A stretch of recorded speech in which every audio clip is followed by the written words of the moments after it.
So in addition to the words that you're given, when you see just a plain of, usually it means multiply. Other things.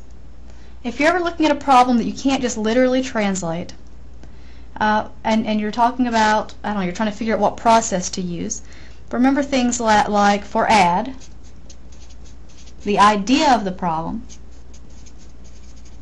is that you're putting something together. You're combining things. Add should usually be pretty obvious, I think. You have things that you're going to combine in the long run. For subtract, same kind of thing. You have something where maybe you're taking away something else. So those are pretty straightforward, I think. Conceptually, though, for multiplication, remember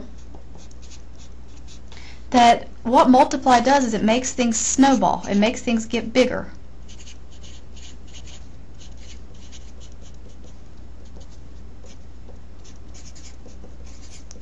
So if you're ever reading a word problem and you're not sure if you should multiply or divide, if you have something growing by like the same amount over and over and over, you're going to multiply it. It's getting bigger by this quantity, by multiply.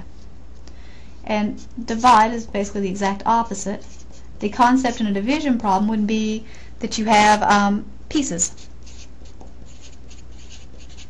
that are the same size. So with divide, if someone talks about cutting something up or divvying out something into similar pieces, that's when you think about divide. You want to cut it up. Other than that, I think the author does an excellent job of giving you keywords and things to use in translation. So again, make sure you've looked over that. One word that they give you that I want to expand on more. It's when you see the word than. In your keywords, you see that 2 times. You see more than, and you see less than.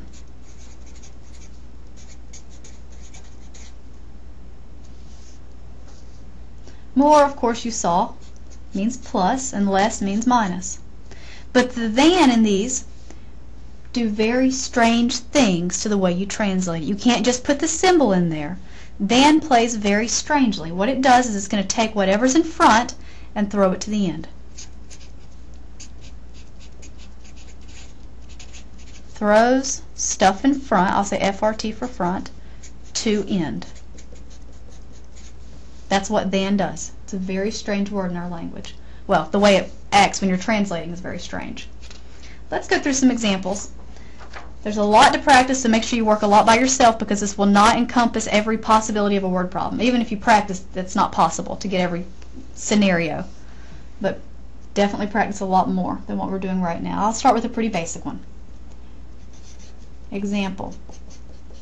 Translate 2 less than 12 into numbers and symbols. I've already put the numbers in there for you, but I want to see how you use less than. Remember, less means minus. Than is a funny word. It's going to take whatever's in front, that 2, and it's going to throw it to the end. So you have a 2 thrown to the end, and the operation it was talking about was minus, so you stick a minus in front. The statement I had given you to start with here was 2 minus 12. 2 less than 12, 2 minus 12. That's equal to 10 if you simplify, right? A lot of times that's what I do. I'll look at the words and I just actually will write what represents what right above or below the words. That helps me. Minus we know means subtract, so I'll put a little minus sign. 12, well that's the number 12. A number, well if we don't know what it is, let's use an x. Done. 12 minus x. Those are not like terms, so we can't put them together or do anything else to simplify this. So as I start reading, I see 8. Okay, that's nice. 8 less. We come to this word here, than. So everything in front just got thrown to the end, right? So the 8 got tossed to the end, and the minus was what was attaching it because of the word than. Now the words that follow it says than, and then all these come after it. So we'll put parentheses because it's than all this blah blah stuff. Now let's translate these words. The product, that means multiply. So we're going to multiply. Of, that still goes with multiply, 11, and a number. the number will be x. Now, as far as, I'll make that a dot actually, as far as the product, where do we put that multiply? I'll give you a trick that I use sometimes. When you're trying to decide where to put it, if you have a word like and, usually it is the word and, in the statement nearby, that's where it goes. And is like, I think of it as a joint to the problem. It's connecting these two. So it's the connector piece, the joint. That's where you put the operation that you've got in front. So product we put there. So that means we have 11 times x. At the end we had minus 8. So 11x minus 8. And again, you can show that times if you want to, but you don't have to.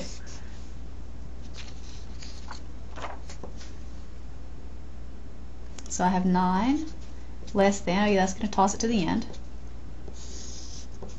So that gives me a minus 9 at the end. All this stuff will be put together then because it comes after the word than. Total means plus.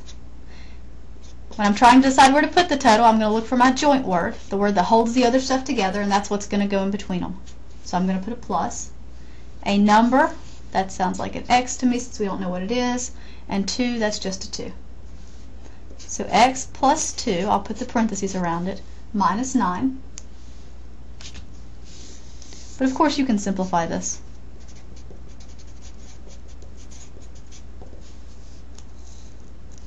So that was the translation. If you simplify, you get x plus 2 minus 9. I can drop the parentheses because this is the same thing as basically a plus, right? You could have said and or plus a negative 9. And remember we said that the parentheses weren't dire in this situation since there's nothing in the front being multiplied or any powers. This is all the same level, so we'll drop them. So that's what we did. 2 minus 9, we get negative 7. X minus 7 is what it simplifies to be. Quotient means divide from your keywords. So we have quotient 7. There's your joint. So let's look back. Oh yeah, that's the operation we were going to use, so we'll stick that on the end. And it's being divided by all this, the, and you have a string of words, so we'll put parentheses there. Total means plus. I'll put it in parentheses till we find where to stick it. There's 5. There's our joint word, plus a number, whatever letter you want, we'll use x. So you get 7 divided by, in parentheses, 5 plus x. Notice here those parentheses make a big difference. So since we have different operations attaching it, we better leave those. And there's nothing we can do to simplify it anyway. You could also, though, just so you know, have written the quotient as a big divide bar.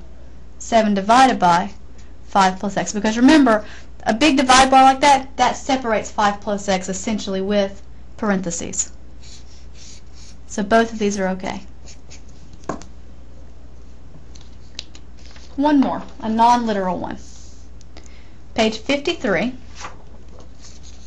number 204. Here we have something 12 feet long that's being cut into 2 pieces of different length. We're being asked to use one variable to express the lengths. So we can't just start sticking letters for everywhere we don't know what a number is. It's saying, you know what, use one letter and I want to see the relationship of that letter to other things. When things are not literally translatable, I can't just take it word for word, so it's kind of got ideas here and I can't just stick numbers and symbols in there. A lot of times I try to draw a picture. I of course read it a couple of times, I try to get it down to the simplest symbols possible, but then in the end I draw a picture so that I can see what's going on if possible. In this example, we know that we have something cut into 2 pieces. They're different lengths, so I'll just cut it like that, where this one's longer and that one's shorter, just so we can visualize what's going on. Let's see, we know the entire length is 12 feet. So I'll just write 12 feet above it so we know that's the length of this. And it asks me to represent the 2 lengths. Well, we're allowed to use one variable. So let's use one. It doesn't matter which one you choose. I'll use an X. Use whatever letter makes you happy. And I'll put it there. I'll say it's the long piece. What does that mean about this one? I do not want to use another letter. I want to talk about how to get to this based on these two things that I would give you in the problem. The one variable that we were allowed to use, and then of course the given number 12 that will not change. To figure out what we should use here, let's look at some patterns. Let's say, for example, we know this was 12 feet, that x was something, since we know it does represent a number. Let's say that x was 7. This piece over here, how long would it be? 5? Because 7 plus 5 equals 12. But more specifically, how did you get to that? If you had to tell me like a relationship between two numbers, if you had to say something between the 7 and 12, how would you get to 5? Well, you probably said 12 minus 7 equals 5. So you took the 12 and subtracted the 7. Let's look at one more. Because what we're trying to see here, when you have variables, if you don't have a literal thing, you want to try to see a pattern if you're not already seeing what to use as the relationship. So to see our pattern, let's try one more. Let's say this time I'm going to make this longer one a 9. And I want to get the smaller box. Let's see. 12 minus 9. That's a 3. 9, 10, 11, 12. Okay, that works because 9 and 3 add to be 12. Once again, these are the pieces we're trying to use. The one variable we were allowed, and we've changed it here. We've varied it to see what the pattern would be, and the number we were given. Again, to get that 3, if you wanted to use the 12 and 9, you would have said 12 minus 9 equals 3. So the pattern is that you are subtracting. So up here you can say 12 minus, and well, you don't know what the number is. You don't know if it's a 7, a 9, a 10. You don't know. You were using an x. So that's the answer. To represent the two lengths, one of the lengths we're going to use an x for, and the other one we're using a 12 minus x. A lot of times in problems when you use a variable you do want to define it, so let's do that. I'm going to say let x equal the length of the longer side, or you could have said of one side. You'll have the same pattern no matter what. I'm just going to say longer. That meant that 12 minus x was equal to the length of the other side. Or I'll say in this case it's shorter, since it doesn't make a difference.